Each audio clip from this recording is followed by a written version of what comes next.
Hello guys, welcome back to the channel.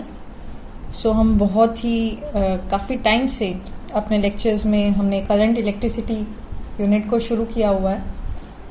तो अभी तक हम क्या क्या पढ़ चुके हैं वो एक बार नटशेल में फटाफट से रिवाइज करा देते हैं। तो लास्ट टॉपिक तो हमने किया था determine the expression of internal resistance, कि एक सर्किट में अगर एक हमारे पास बैटरी है या कोई सेल है तो उस सेल का या फिर उस बैटरी का एक अपना इंटरनल रेजिस्टेंस होता है। वो इंटरनल रेजिस्टेंस क्यों होता है वो हम पढ़ चुके हैं काफ़ी बार।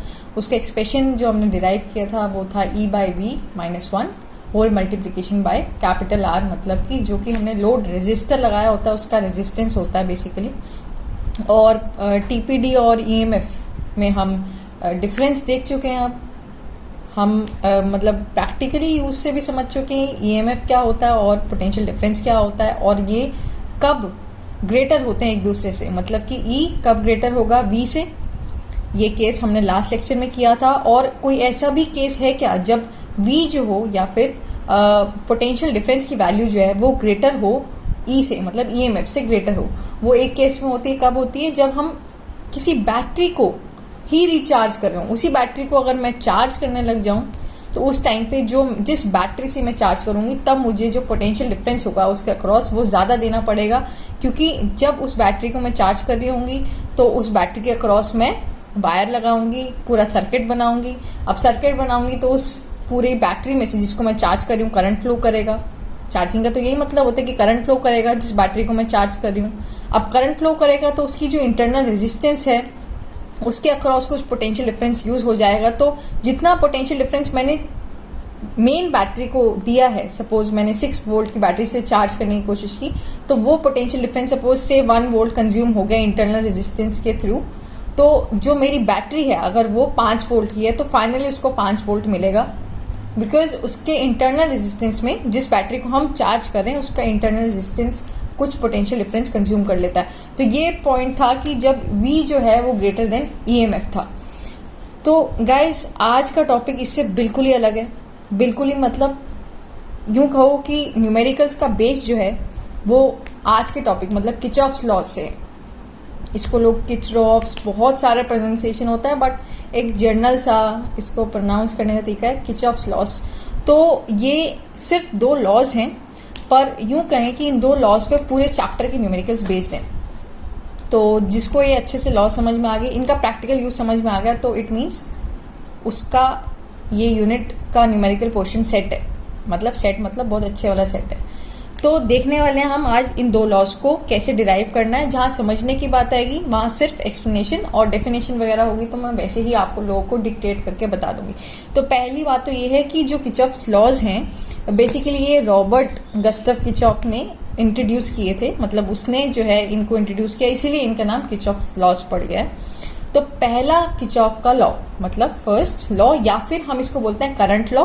करंट लॉ भी बोल सकते हैं या फिर जंक्शन लॉ भी बोल सकते हैं।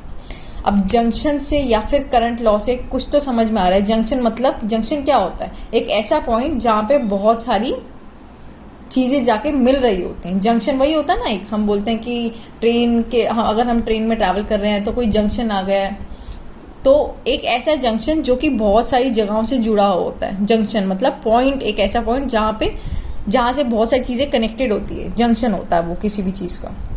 तो बेसिकली जंक्शन से तो ये समझ में आता है। और करंट लॉ से क्या मतलब कि कुछ करंट रिलेटेड चीज़ है इस लॉ के अंदर।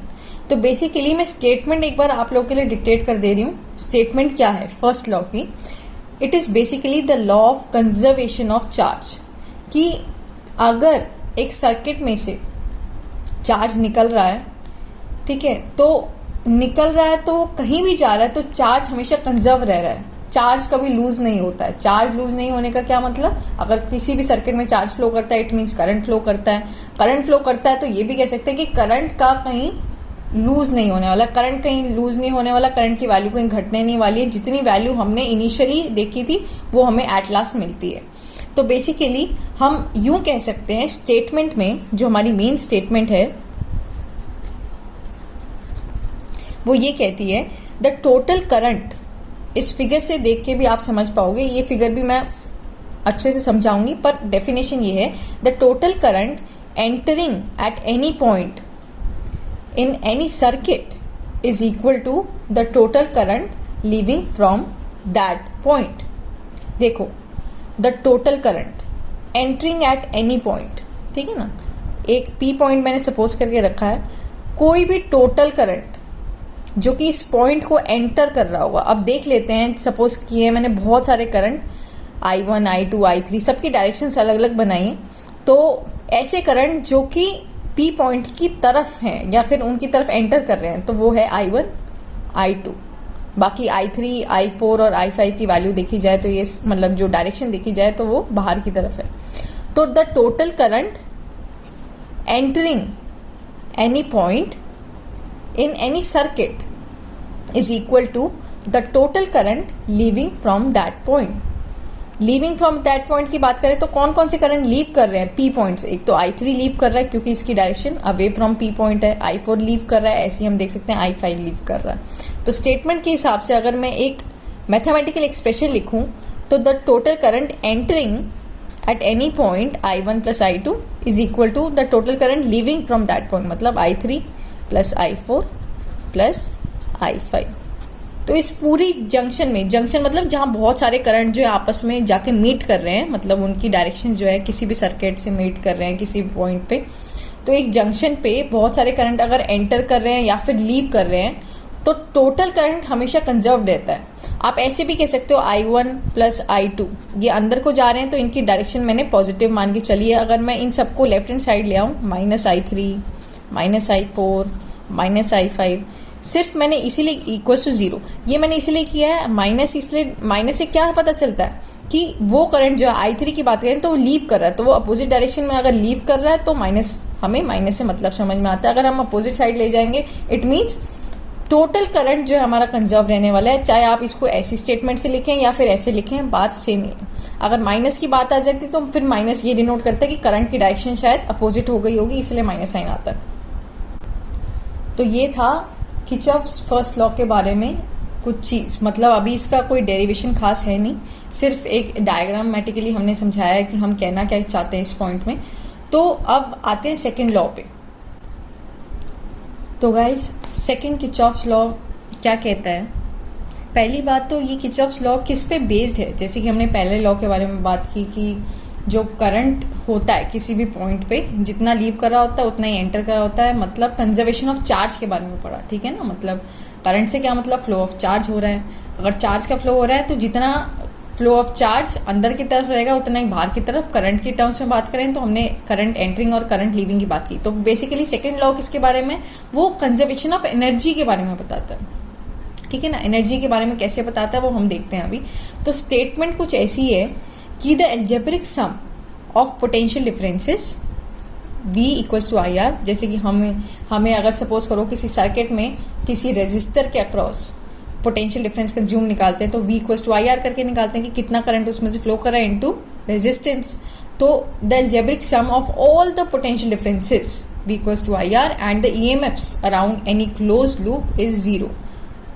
हम एग्जाम्पल से समझेंगे ये बात, बहुत अच्छे से समझेंगे कि कैसे हम इसको कैलकुलेट कर सकते हैं. पर फिलहाल के लिए इतना ही कि पोटेंशियल डिफरेंसेस, अगर सर्किट में बहुत सारे रेजिस्टर, कोई अप्लायंसेस लगे हैं, ठीक है, उनके रेजिस्टेंसेस हैं कुछ, तो उनका अक्रॉस पोटेंशियल डिफरेंस वो IR होगा, ठीक है. और एडिशन में EMFs around any close loop का मतलब है कि अगर हमें कोई एक बैटरी की जगह एक सर्किट में बहुत सारी बैटरीज अप्लाई की हैं, बहुत सारे सेल्स लगाए हैं, उनकी बहुत सारी EMFs होगी. सिंस हर एक बैटरी का अपना एक EMF होता है या फिर पोटेंशियल डिफरेंस, आप मैक्सिमम पोटेंशियल डिफरेंस बोल सकते हो उसको. तो उन सब का सम EMFs और सब के सब पोटेंशियल डिफरेंसेस का सम जो होगा वो total sum, algebraic sum, sign के साथ नहीं, एल्जेब्रिक सम जो है 0 होगा. और हम देखते हैं कि ये कैसे होगा. तो गाइस देखो, मेरे पास यहाँ पे एक क्लोज्ड लूप मैंने बनाया है, मतलब एक सर्किट होगा, बहुत सारे सर्किट्स आपस में कनेक्टेड हों तो भी उनमें से कोई एक क्लोज्ड लूप की बात की गई है. जैसे जैसे हम न्यूमेरिकल्स को अप्रोच करेंगे हम और क्लैरिटी से समझ पाएंगे इस कंसेप्ट को. फिलहाल के लिए मेरे पास एक क्लोज लूप है, ठीक है.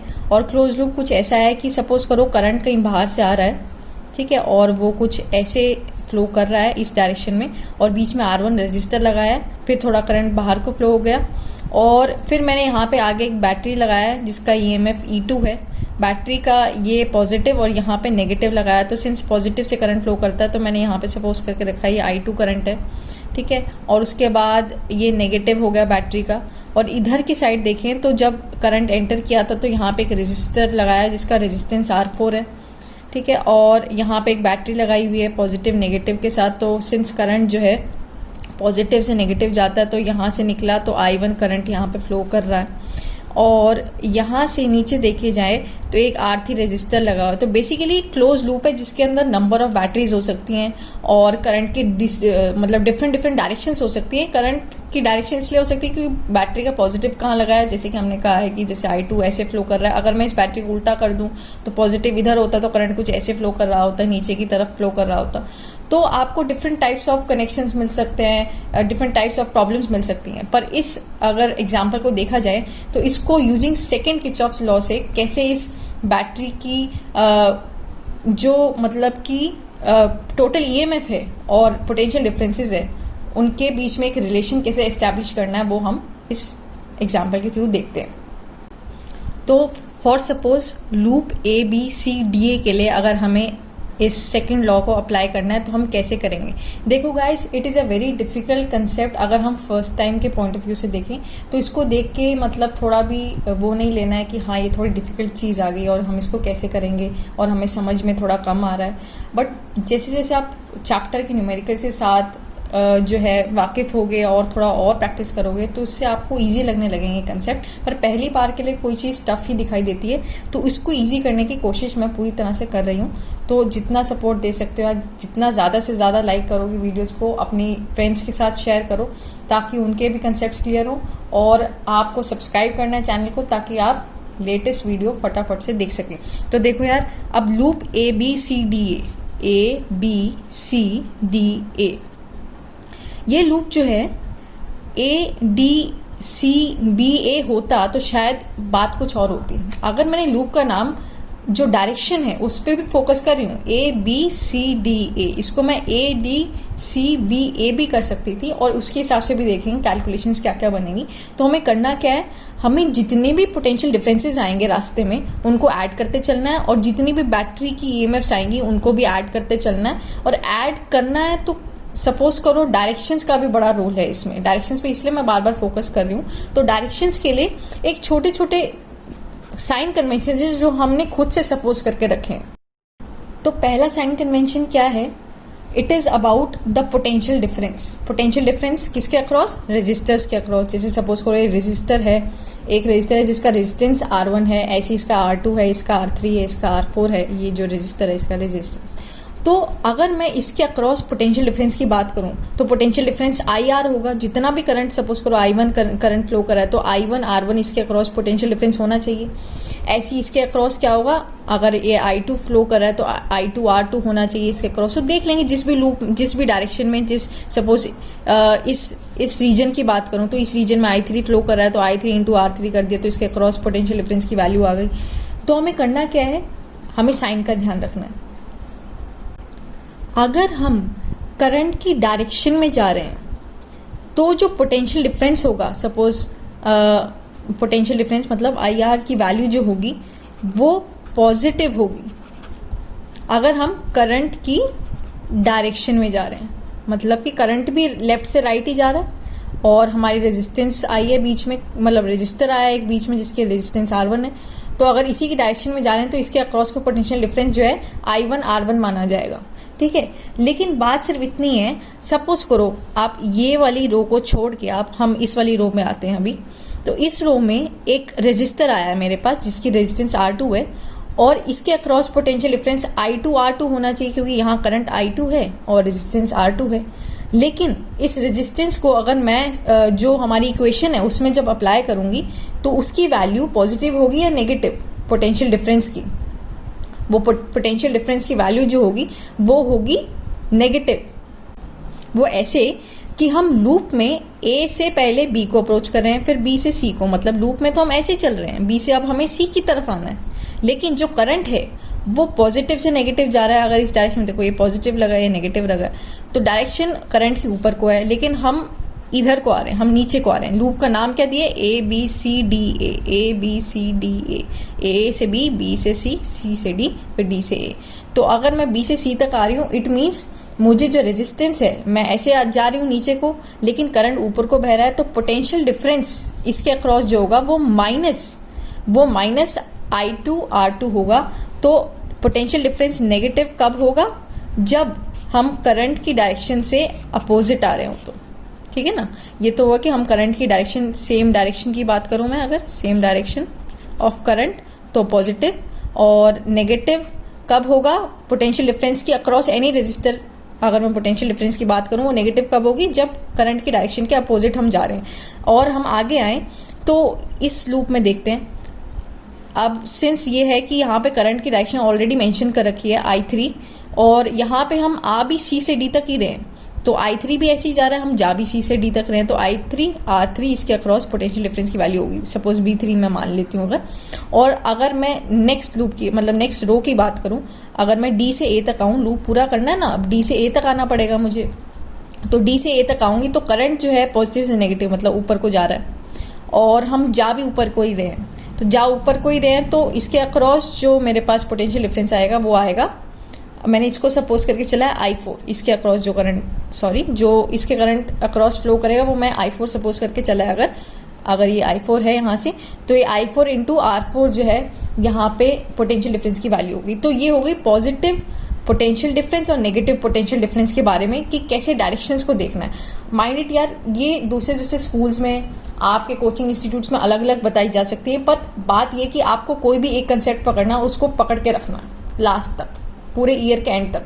अगर आप अपने टीचर्स के कंसेप्ट और कोचिंग इंस्टीट्यूट के कंसेप्ट मिक्स कर दोगे तो सब कुछ खराब हो जाएगा, न्यूमेरिकल्स में कुछ समझ नहीं आएगा। तो कोई भी एक डायरेक्शन अगर आपको, जो आपके टीचर ने बताई, या फिर आप लोग अगर मेरे से देख रहे हो, आपको वीडियोस अच्छे लग रहे हैं, आपको ऐसा लगता है ये ईजी टू लर्न है, तो आसान है, तो कोई भी एक कंसेप्ट पकड़ के रखना, कोई भी एक, चाहे वो फिर मेरा हो या फिर किसी और का हो। तो अगर हम लूप में जैसे जैसे जा रहे हैं, लूप की एक तो डायरेक्शन देख लो, अगर लूप की डायरेक्शन और करंट की डायरेक्शन मैच कर रही है तो इसके अक्रॉस पोटेंशियल डिफरेंस प्लस करना है। अगर डायरेक्शन करंट की उल्टी और लूप में हम ऐसे जा रहे हैं तो फिर इसके अक्रॉस जो पोटेंशियल डिफरेंस है उसको माइनस करना है।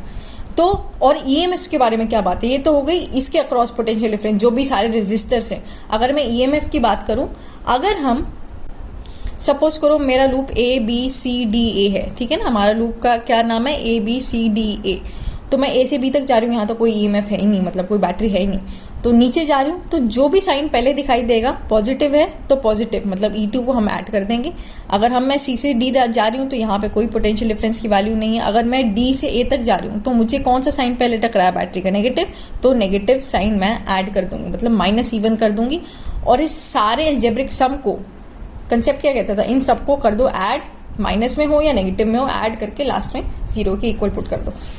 अब मैं लिख सकती हूँ, देखो गाइस, R1 के लिए सेम डायरेक्शन करंट की और लूप की भी सेम डायरेक्शन I1 R1 जैसे मैंने बताया था, और R2 के लिए opposite direction minus I2 R2, और R3 के लिए सेम डायरेक्शन I3 R3, मतलब करंट की भी सेम डायरेक्शन है और जा भी हम उसी डायरेक्शन में C से D तक, D से A, मतलब कि हम I4 की डायरेक्शन भी सेम है और R4 की, मतलब लूप में भी उधर जा रहे हैं, तो I4 R4। अब सारे EMF प्लस करने हैं। अब EMF का साइन देख लेते हैं, इधर से इधर जा रहे हैं कोई EMF नहीं है, इधर से इधर जा रहे हैं तो पॉजिटिव आ रहा है बीच में, मतलब पहले पॉजिटिव, जो पॉजिटिव प्लेट आ रही है तो प्लस E1 कर देंगे, और फिर हम यहाँ से यहाँ आए, फिर यहाँ से यहाँ कोई EMF नहीं है, यहाँ से यहाँ आए तो नेगेटिव साइन पहले आ रहा है तो माइनस, सपोज वहाँ पे E2 होगा, यहाँ पे E2 होगा क्योंकि पहले E2 आया था ना। अब यहाँ पे E1 होगा जब हम यहाँ से यहाँ आ रहे हैं, मतलब कि D से A तक आ रहे हैं, तो नेगेटिव पहले टकरा रहा है तो इसीलिए हम नेगेटिव लिख देंगे E1 का और इक्वल्स टू 0 पुट कर देंगे। तो ऐसे लगाना है लूप में किरचॉफ्स लॉ। तो गाइज ये तो हुआ ABCDA, मतलब ABCDA की बात। अगर मैं इस लूप को जो डायरेक्शन है कुछ ऐसे सपोज करके चलती ADCBA, अब मैं सिर्फ नटशेल में थोड़ा सा बता दे रही हूँ, आपको इक्वेशन खुद से लिखनी है। तो इक्वेशन लिखने के लिए अगर मैं A से D तक जा रही हूँ, पहले मैं A से D तक गई, तो हम पहले तो सारी जो पोटेंशियल डिफरेंसेस हैं अक्रॉस दीज रेजिस्टर्स उनको ऐड कर लेते हैं पॉजिटिव या नेगेटिव साइन के साथ, फिर EMFs को ऐड कर लेंगे। तो मैं जा रही हूँ A से D तक, मतलब नीचे को जा रही हूँ, लेकिन जो करंट की डायरेक्शन I4 वो ऊपर को दे रखी है, तो मैं I4 इंटू R4 की जो पोटेंशियल डिफरेंस है अक्रॉस दिस, इसको माइनस करूँगी क्योंकि अपोजिट होगी ना, करंट की डायरेक्शन ऊपर लेकिन जा नीचे रहे हैं A से D तक। और जब मैं D से C तक आ रही हूँ तो I3 उल्टा जा रहा है और मैं जा इस तरफ रही हूँ लूप में, तो ये भी नेगेटिव वाला पोटेंशियल डिफरेंस बन जाएगा। अगर मैं C से B तक जा रही हूँ तो मेरा I2 भी ऊपर को ही है और मेरा रेजिस्टेंस है वो भी ऊपर को ही है, मतलब मैं जा भी ऊपर लूप में रही हूँ और I2 का जो करंट है वो भी ऊपर की डायरेक्शन में, तो पॉजिटिव आ जाएगा पोटेंशियल डिफरेंस। अगर B से A तक की बात करूँ तो करंट I1 जो है उल्टा बह रहा है, A से देखो तो यार उल्टा बह रहा है और मैं जा ऐसे को रही हूँ, तो पोटेंशियल डिफरेंस माइनस हो जाएगा। EMF की बात करें, इन सबको कर देना है, पहले तो जैसे जैसे लिखा है सबको ऐड या नेगेटिव के साइन के साथ ऐड कर देना। उसके बाद EMF जो है A से D तक जा रही हूँ, पहले पॉजिटिव साइन टकराया बैटरी का, A से D तक जाई तो पहले पॉजिटिव साइन टकराया बैटरी का, तो पॉजिटिव E1 कर देना, E1 को प्लस कर देना। यहाँ कोई पोटेंशियल डिफरेंस नहीं, मतलब EMF नहीं है किसी बैटरी का। फिर C से अगर B तक आऊँ तो नेगेटिव टकराया पहले, तो माइनस E2 कर देने का, और कोई EMF नहीं है तो इक्वल्स टू 0 डाल देने का। तो ये हम सेकंड तरीका है जिससे अप्लाई कर सकते हैं। डिपेंड करता है कि आपने लूप को नाम क्या दिया है, ADCBA या ABCDA, और तो कोई नाम बन ही नहीं सकता क्योंकि कंटिन्यूस ही होना चाहिए ना नाम। ACDB नहीं कर सकती मैं, तो कंटिन्यूस में तो या तो क्लॉकवाइज चलेगा या फिर एंटी क्लॉकवाइज चलेगा। तो गाइज ये था किरचॉफ्स लॉस के बारे में कुछ चीज़, और कुछ नहीं काफ़ी कुछ चीज़ थी। तो आई होप आप इसको ढंग से समझोगे, अच्छे से लिखोगे, अच्छे से प्रैक्टिस करके देखोगे इतनी सी चीज़ का। और कहीं भी डाउट है तो यार कमेंट सेक्शन में ज़रूर लिख देना, और ज़्यादा से ज़्यादा इस वीडियो को शेयर करो। ये एक टास्क है मेरी तरफ से आप लोग के लिए। अगर आपको अच्छा लगे वीडियो तो ज़रूर लाइक करो और चैनल को प्लीज़ सब्सक्राइब करें, और कोई भी डाउट के लिए कमेंट सेक्शन में आप लिख सकते हैं।